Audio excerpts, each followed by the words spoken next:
So in these kind of problems, you can't cancel the log out because we don't have a log on every term, because we have this term over here, the 2, that does not have a log in it.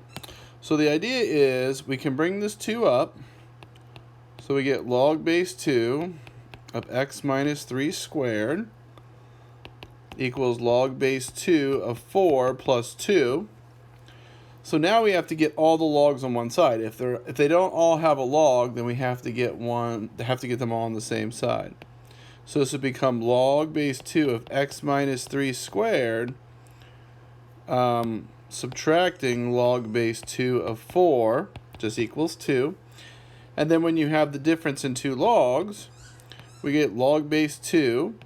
I could square all this out if I want. X squared minus 6x plus 9 all over 4, because the difference of logs becomes a quotient, equals 2.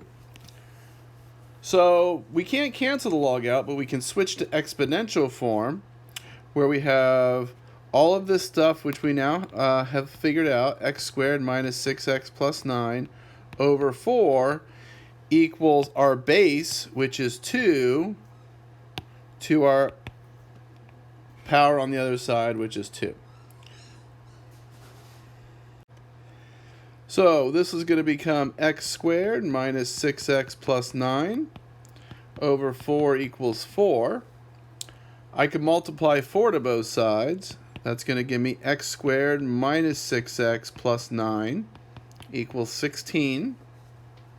Now I can bring everything to one side. So x squared minus 6x minus 7 equals 0. Now at this point, you can use quadratic formula, you can factor, whatever you want to do. Most of the time these will factor, so you don't need the quadratic formula, although you are certainly welcome to use it. And so this is two numbers that multiply to negative 7, add to negative 6. So that's x minus 7, x plus 1. So x equals 7 or negative 1. But of course we know that it can't be negative 1 because it can't make the log negative. So there is a similar example. Hopefully this helps you out. Let me know if you have any questions.